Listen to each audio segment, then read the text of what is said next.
आदाब नाज़रीन, अभी तक का उर्दू खबरनामा लेकर आपका मेज़बान रहमत कलीम आपकी खिदमत में हाजिर है। बुलेटिन का आगाज़ सुर्खियों के साथ। आज फिर पेट्रोल और डीजल की कीमतों में इजाफा किया गया रिकॉर्ड। 5 दिनों में चौथी बार हुआ इजाफा। राजा महल की तैयारी कर रहा है और आवाम महंगाई की मार झेल रही है। राहुल गांधी का मोदी हुकूमत पर हमला। बागे गुललाला में सयाहों का भारी रश। 3 रोज में 35,000 से ज्यादा सयाहों ने बाग की सैर। जम्मू कश्मीर बोर्ड ने 11वीं जमात के नताइज का ऐलान किया। 80% तलबा कामयाब, 64,915 तलबा कामयाब रहे। मिलिटेंटों को जानबूझकर पनाह देने पर जायदादें मुंसलिक की जाएंगी, पुलिस ने दी वजाहत।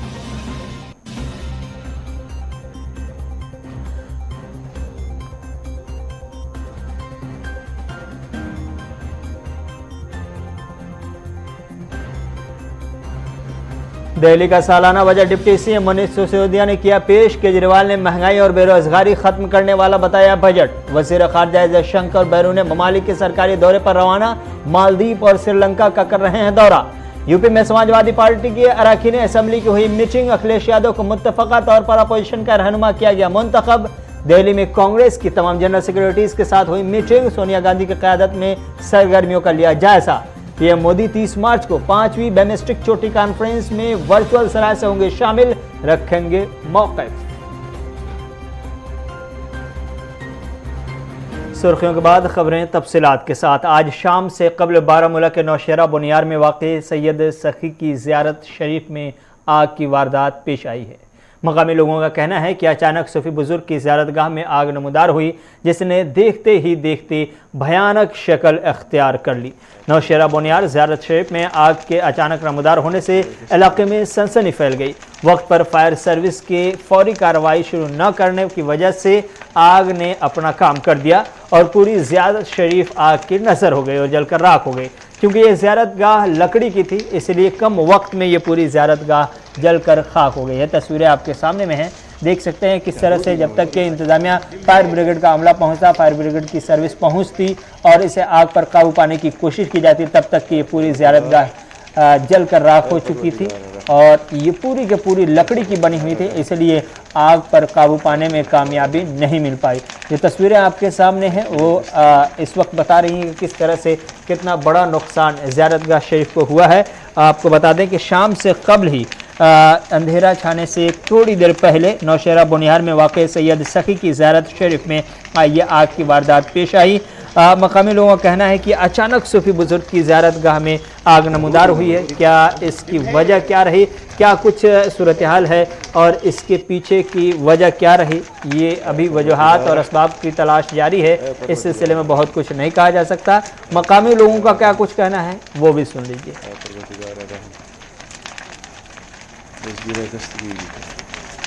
कि आज यहाँ पे हमारी जो ज़ियारत शरीफ है सईद सकी साहब, ये सदियों पुरानी ज़ियारत शरीफ है। यहाँ आग लगने की वजह क्या हुई ये हम बता नहीं सकते हैं, क्योंकि इस ज़ियारत शरीफ ने कभी भी पावर को नहीं माना है।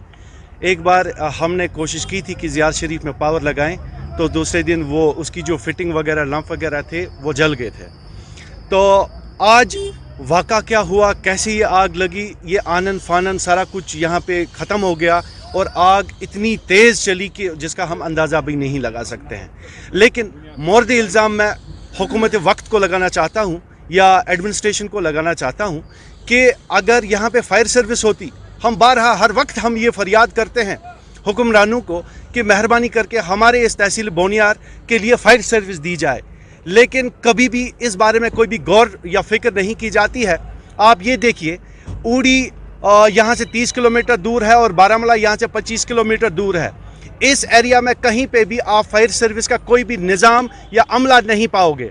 ये बदकिस्मती का आलम है। कितने मिनिस्टर आए, कितने हुकूमतें बदली, कितने दौर चले, लेकिन आज तक यहाँ पे फायर सर्विस ना दी गई और ना हमारे पास है। अगर फायर सर्विस होती तो शायद हम इस आतिश ज़दगान को बचाते, इस आग को हम बचाते और इस कोहराम से हम बच जाते, लेकिन हम कुछ नहीं कर पाए। यहाँ सैकड़ों की तादाद में लोग जमा हो गए, लेकिन हाथ पे हाथ धरे बैठे रहे, क्योंकि हमारे पास कोई चारा नहीं था। ना यहाँ पे कोई कूल में कोई पानी था, ना कोई नलके का पानी था और ना ही फायर सर्विस का, तो हम क्या कर लेते। लेफ्टिनेंट गवर्नर साहब को ये गुजारिश करना चाहता हूँ, हमने बहुत बार आपसे गुजारिश की है, हमने बहुत बार फरियाद किए हैं कि हमारे इस एरिया को बचाएं। आज एक ज़ियारत का, इससे पहले भी बहुत सारे वाक़ा हुए।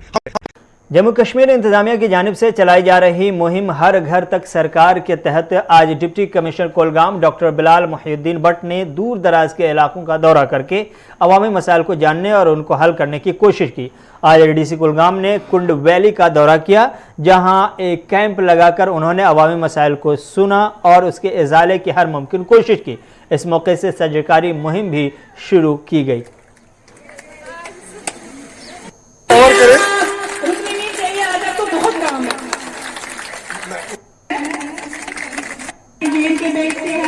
गरीब है, इसलिए मैंने उसको 6 महीने से पाला। परेशान होती है बहन। बारामूला में आज रेलवे के चीफ कमिश्नर ने दौरा करके बिजली के जरिए ट्रेन की सर्विस को जारी रखने और मुकम्मल इलेक्ट्रिक करने के प्रोजेक्ट का जायजा लिया। इस मौके से चीफ कमिश्नर ने क्या कुछ खास बातें कही हैं और इस प्रोजेक्ट पर कितनी कामयाबी मिल रही है, क्या कुछ और किए जाना बाकी है, फैसले अभी और क्या लिए जा सकते हैं और किस तरह की सहूलियात दी जा सकती हैं, इन तमाम हवालों से चीफ कमिश्नर को आप सुन सकते हैं। Today I had done the statutory inspection for the railway electrification work, so that the train operation can be converted on the OHE traction. OHE is nothing but overhead traction equipment, electrical equipment, उसको हम लोग OHE कहते हैं। मैंने अब जो भी गाड़ी चलेगी वो बिजली के तार से चलेगी। तो ये आज 49 किलोमीटर का इंस्पेक्शन हुआ, 49 किलोमीटर का, और टोटल ट्रैक लेंथ में आप देखेंगे तो 69 किलोमीटर का हुआ। जो लूप लाइन वगैरह है दोनों साइड में, जब आप जोड़ देंगे तो 69 किलोमीटर होगा। तो इनफैक्ट आप कह सकते हैं कि route kilometre is 49 and track kilometre is 69 kilometre. अभी कुछ डिफिशेंसी हैं इसमें ट्रैक में, रेलवे इलेक्ट्रिफिकेशन वर्क में, जो कि हफ्ते 10 दिन में पूरी हो जाएंगे। काम डिफ़िकल्ट टेरेन में है, ऐसा नहीं काम में जैसे मटेरियल भी लाना है तो जम्मू से लाना है, क्योंकि कंटिन्यूटी नहीं है यहाँ पे। तो आपका जो भी यूनिट कॉस्ट होता है वो बढ़ जाता है, प्लस यहाँ जाड़े में काम नहीं हो सकता, तो आपका वर्किंग सीजन भी कम होता है। क्या चीज़, हम लोगों ने ऐसे इक्विपमेंट लगाए हैं जो ऑल वेदर हैं। माने we had customized our equipment which can work between -20 degree Celsius to 40 degree Celsius. आपका जितना टेम्परेचर जाता है नॉर्मल, आपका -10 -12 जाता है, हम लोगों ने -20 से +40 तक हम लोग ले गए। पुलवामा में ADDC की मौजूदगी में आज सार्फिन के माबैन डेयरी गाय और दीगर लवाजमात वगैरह की तकसीम किए गए, ताकि विलेज मिल्क विलेज संगरवानी का प्रोजेक्ट जल्द पाए तकमील तक पहुँच सके। इंतजामिया की जानिब से इस प्रोग्राम के तहत एक तरफ जहाँ सार्फिन में ज़रूरी चीज़ें तकसीम की गई, वहीं उन्हें बुनियादी जानकारी भी फराहम की गई।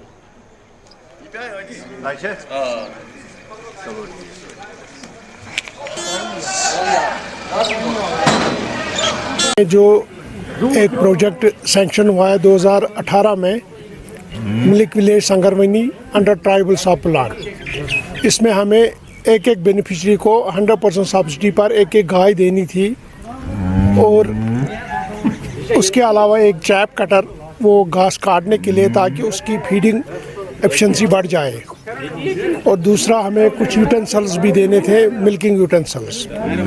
इसके अलावा इस प्रोजेक्ट में और भी बहुत कंपोनेंट्स है, जैसे कि ये वर्मी कंपोस्ट पिट्स वो एग्रीकल्चर डिपार्टमेंट ने दिए, और कुछ वो सोलर लाइट्स वो भी दे दिए इनको। तो हमने लास्ट ईयर में 150 गाय इनको दे दी, और इस साल हमने अभी तक 180 गाय हमने डिस्ट्रीब्यूट की, और हमें 30 देने हैं। टोटल 360 फैमिलीज़ को हमने कवर करना है, ST फैमिलीज़ को, क्योंकि ये लोग इकनॉमिकली थोड़ा कमज़ोर होते हैं, गरीब होते हैं। इनकी आमदनी बढ़ाने के लिए हमने ये प्रोजेक्ट ये गवर्नमेंट ने सैंक्शन किया है, और इसके अलावा हमारी मिल्क प्रोडक्शन भी बढ़ जाएगी, और इनकी जो न्यूट्रिशनल सपोर्ट भी इनको मिलेगा। अपने बच्चों को खुद भी ये दूध खाएंगे, और जो इनको दूध बचेगा वो ये बेच के अपना जो गुजारा करेंगे।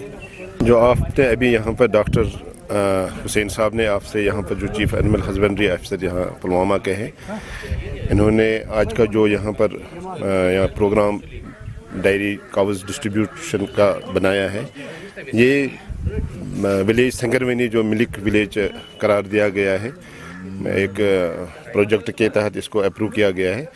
ऑलरेडी 150 जो गायें हैं लास्ट ईयर दी गई और 180 के करीब आज तक दी गई है और 30 देनी है, ताकि जितने भी वहाँ के उर्दू खबरनामा जारी है। वक्त है एक छोटे से एड ब्रेक का।